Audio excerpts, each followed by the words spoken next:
is brought to you by La Quinta. Book now at LQ.com to get the lowest price guaranteed. La Quinta. The NBA has announced another change to the finals format in an attempt to build more rest into the schedule and ease travel demands on its players. Gentlemen, the season right around the corner. Stephen A., you liking the changes? I love it. I definitely support it. Personally speaking, for my travel purposes, I love that. Selfishly. So let's not knock that. But also, in all seriousness, I think that, as I've said to Skip on many occasions, LeBron James was exhausted. And when you've got 2 days rest, you know, when you're traveling, that's a huge, huge deal. And when it's about the championship, we don't want to hear fatigue as a viable excuse. We want to get that out of the equation. Most fans, I think, will not love this because it'll take 17 potential days to determine a champion here if it goes 7 games.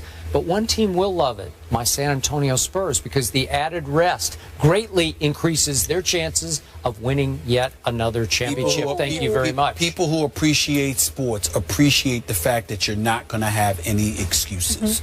Give them that rest. And people like me who appreciate sleep as well.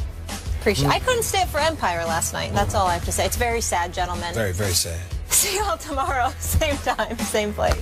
Texas high school football players who hit a referee in a September 4th game at the direction of the team's assistant coach will be eligible to return to the school for the spring semester. The player's lawyer told ESPN's John Barr on Wednesday.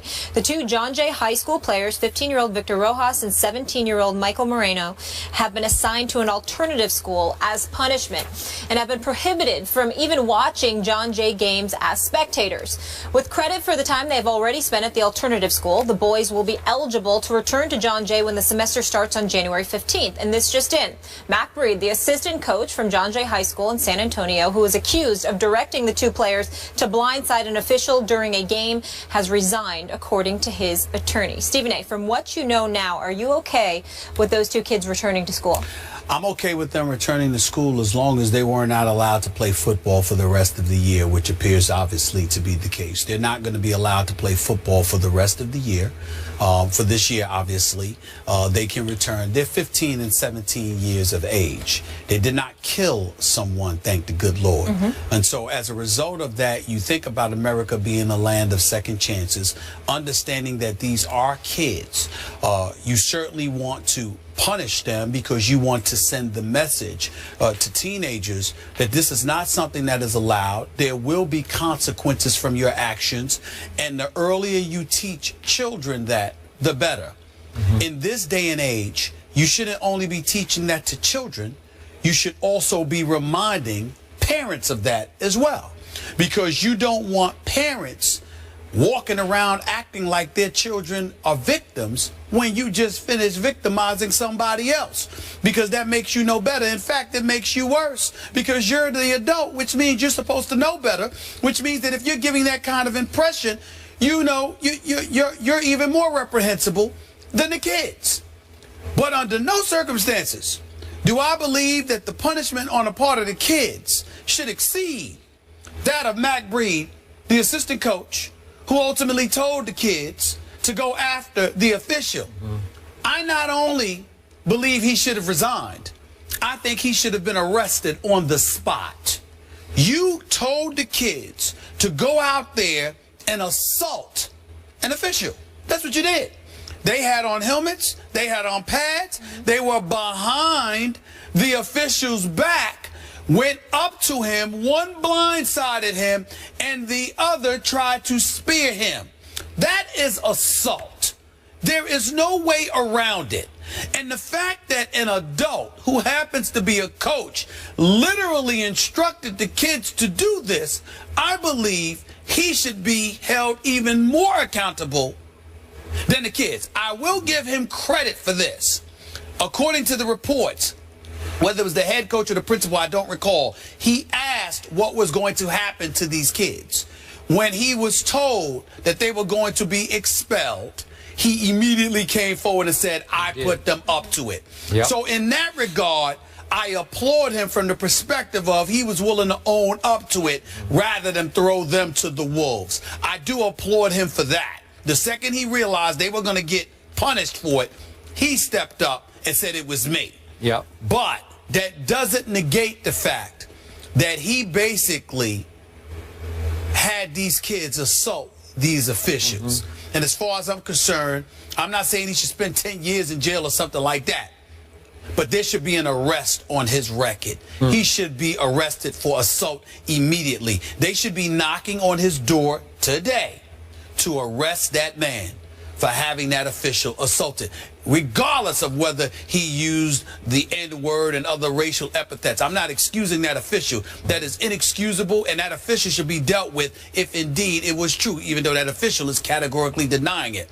But we live in a civilized society, and we have to send the message that just because somebody says something to you that you don't like does not give you the license to physically assault them, particularly when you're doing so behind their back instead of standing up in front of their face. I would have respected the official more had he went on the field and confronted the official himself rather than trying to get the kids to do it. Okay, so I have absolutely no problem with these two kids being allowed to return next semester to school. That's right. Neither and I told you from the start, in no way can you justify those two kids trying to running into that official. But if you'll remember, from the start, I told you when you dug in and said those two kids should have been arrested on the spot. There could be extenuating circumstances. Let's see what happened. Let's let it play out a little bit. And now, as you know, and you've turned your focus more to the assistant coach. Okay, but still be clear. I still believe those kids should have been arrested. You do? On the spot. Wow. On the spot. I do I don't care. Listen, I think it's important. I think imagery is important.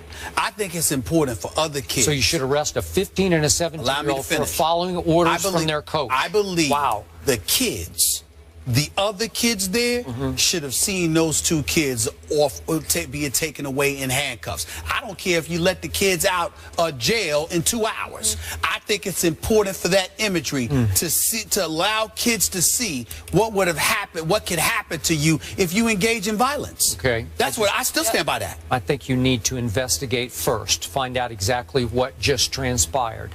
And again, to your point, big picture now, a number of the players on this team have accused this referee, he's denying all the above, of not only making outrageously bad calls against this the visiting team for the home team, but as you say, of using the N-word against some of these players and some terms that are offensive to Hispanics against some of these players. So we have all kinds of things going on that led or prompted the young assistant coach to order them to take it out on that referee by blindsiding him, running into him. Again, cannot justify that. But again, if you're ordered by your coach, man, I don't think that should result in an arrest. We seem to have a full story here. Yeah. Here's the difference between you and I. I am telling you right now, particularly because of the generation that we're living in, kids are not respecting their elders. They're not respecting authority. Don't even get me started with community and next door neighbors and how you don't have respect for those folks. I think imagery is essential to the upbringing of kids. Okay. You cannot assault a referee, even on a coach's orders, and then walk off the field like nothing happened and get to show up on Good Morning America with George Stephanopoulos talking about we were ordered to do it, and that's the repercussion. I am not in any way advocating that those kids should have been thrown behind bars.